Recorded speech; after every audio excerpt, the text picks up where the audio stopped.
Hello and welcome back to another video.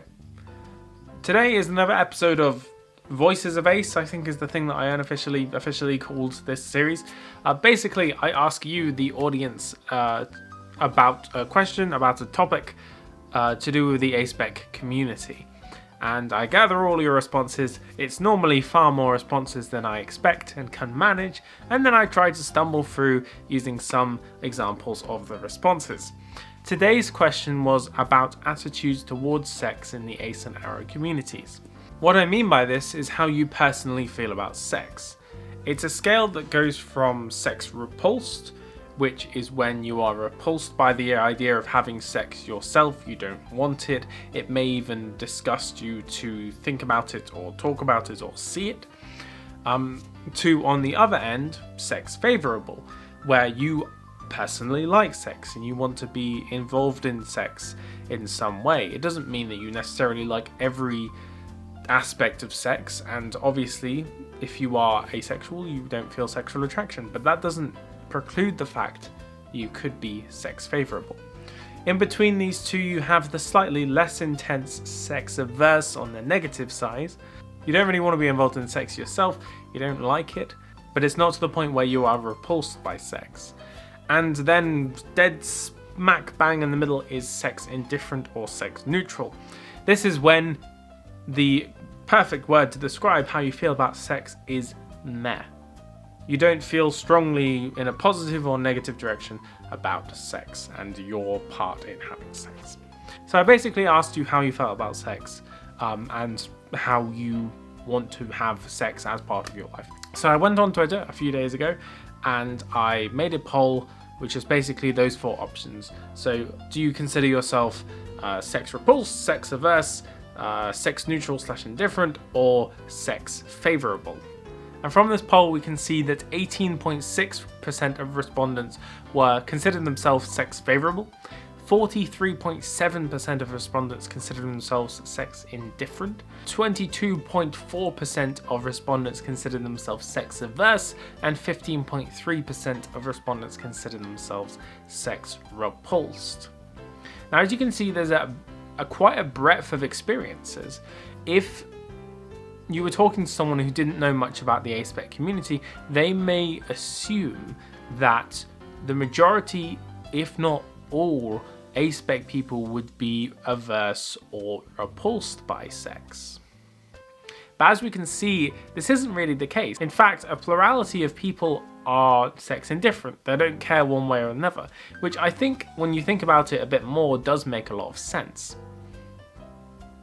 If you personally don't have a vested interest in sex because you don't feel sexual attraction, why would you have outright negative feelings towards it? Even if we combine sex averse and sex repulsed, that only makes up 37.7% of the respondents who had a overall negative view towards sex. So it is interesting seeing the statistics like this. But I think that's enough statistics for this video, so what I'm going to do now is I'm going to take some quotes, some replies to that tweet, and talk through them a bit, because I want your input onto this discussion. So the first one we have comes from Esme Weatherwax II, who says that it literally never crosses their mind unless someone else brings it up. And then following on from that, directly below I saw ACP/AngelC28 saying that they define themselves as non-sexual, as in they like to live their life like sex doesn't exist. And these are basically the epitome of being sex indifferent. They really don't care about sex, and if they wouldn't think about it. And this is kind of where I fall. I know that I am sexually active in my relationship with my boyfriend, but if people didn't talk to me about sex, or if sex didn't come up at all, I would probably forget it exists, because it never crosses my mind unless it's relevant. Amelia Foyer, and I really liked this one, said a predictable mechano-psychological process rife with health and safety hazards, in some cases including a 9-month irreversible body-changing process which nobody enjoyed it per se, ever. To sum up, not worth the commotion. Yes, I absolutely adore this description of sex. And I agree that pregnancy is the most terrifying process that the human body undergoes. Jai the fembot says they're sex favourable, but it's really only with their partners. They don't mind hearing about it, but I never get it when folks talk about sex so much. So yeah, here we have an example of someone who is sex favourable, but only with their partners. This could be that they're demi, they don't specify, but it could also just be that they tend to are quite monogamous and only want to be sexually involved and are interested in sex with a particular person, and that's perfectly valid too. Absenter said they're indifferent, leaning towards favourable. They'll talk about sex, fine with sex in front of them. Hell, they'll probably even go help a friend get off if asked. But they have no interest in doing anything themselves. This is a similar case to one I mentioned earlier where they are sex favourable, but in particular they're comfortable with sex and they're comfortable, like they said, helping a friend get off, but they're no interest in doing it themselves. And that's still getting involved in sex in some way, and it's a perfectly valid way to have it if both people are consenting and that's what they want to do. My apologies for not being able to read this name, but it's on the screen, and they say that they're sex averse, but they'd say that most of that is trauma related. It sounds great, but until the moment you think about it becoming real. At that point it ranges from what if I find this type of sex unpleasant on a sensory level to outright fear. And it frustrates them because it sounds really intimate emotionally and parts sound very pleasant physically. And the reason I wanted to highlight this comment in particular is because I wanted to reiterate that even if you feel that your attitude towards sex has been affected or caused by sexual trauma, or that you lack sexual attraction or your sexual attraction is lower because you have undergone some sort of trauma or abuse, that doesn't make the emotions you're feeling and your attitude towards sex any less valid. What's important is how you feel now, and as long as you're being honest about that to yourself, that's the only thing that matters, and your orientation and attitudes towards sex regarding that are valid. And also I think the point about it being a lot more interesting and desirable in theory than it is in practice is something that I personally can relate to. Sex, when people describe it and talk about it, they can often talk about it very passionately and it sounds like this amazing activity. But I feel that in my case, when I have that lack of sexual attraction, it's not disappointing, it's just never as intense and passionate as I make it out to be in my head due to these descriptions. Now I'm turning the T says, personally repulsed. If I'm involved at all, I'm not interested in grossed out. But in fiction, movies, shows, books, fan fiction, etc., totally favourable. They even write smutty fanfics themselves. So they chose neutral/indifferent just because they fluctuate between both extremes. And this is another really interesting thing.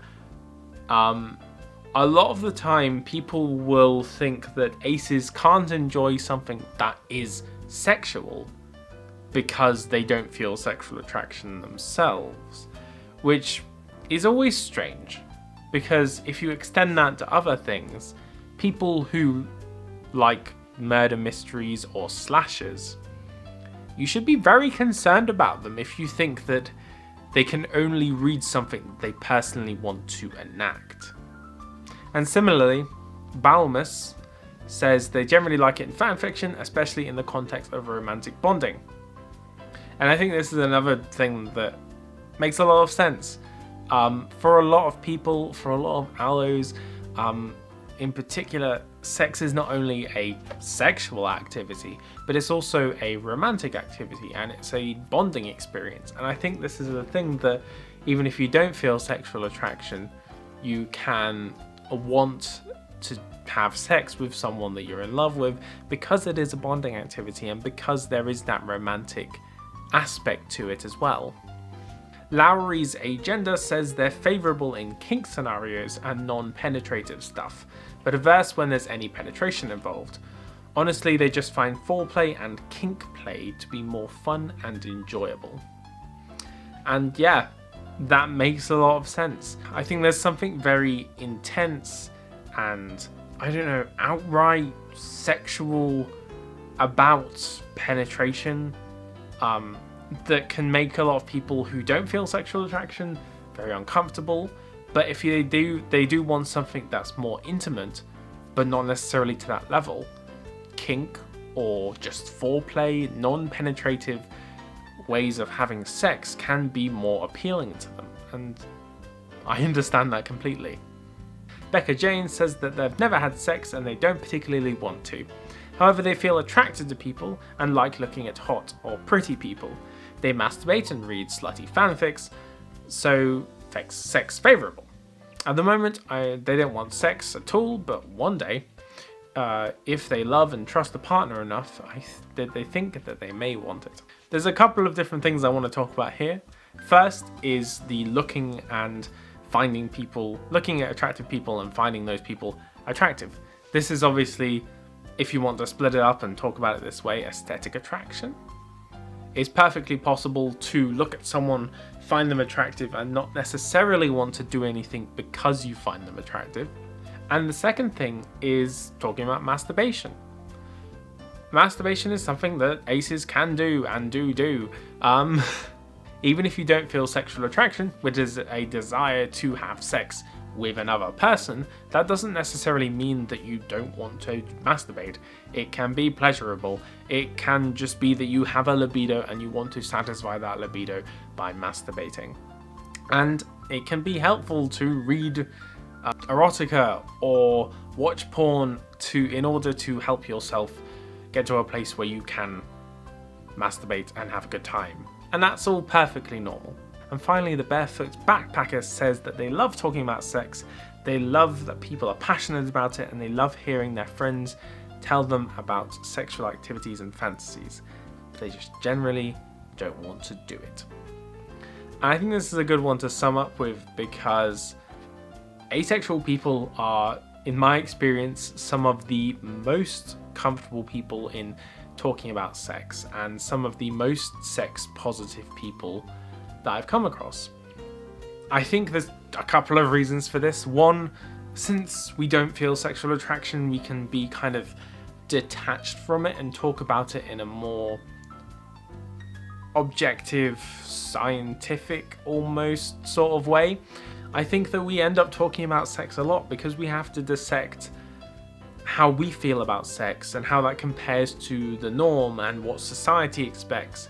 And in talking about sex so much, and in talking about our boundaries and what we want out of a relationship, and whether or not we're interested in sex and our attitudes towards sex, we get a better understanding of ourselves, but also just of sexuality in general.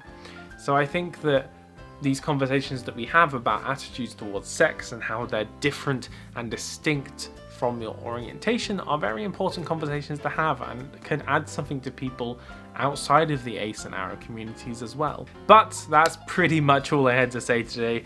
There were over 100 comments and between YouTube and Twitter, so I hope you understand that I couldn't get to all of them, but I did read all of them, and thank you all if you did send a reply or a tweet or a comment or all the things. I did read them and they're all wonderful, so thank you very much for leaving those there. In the next video in this series, which is going to come out in about 4 weeks, I want to talk about ace symbols and ace memes and ace culture, and also arrow symbols, memes, and culture. So do you have a particular meme or a particular part of ace or arrow culture that you really enjoy? It could be stuff like dragons, it could be stuff like cake, it could be anything. What do you love about our collective aspec communities? Leave those down in the comments below, and as always, I will post the similar question to Twitter at some point before that video comes out. If you enjoyed this video, then please leave a like. I post videos every Saturday, so if you want to see more, then feel free to subscribe. That is all I had to say today. Have a wonderful day, and I shall see you next time. It's like 9:15, and I need to make my lunch. Becca Jane says that and finally Barefoot Backpacker says, I love talking, finally and finally the barefoot back, that's hard to say.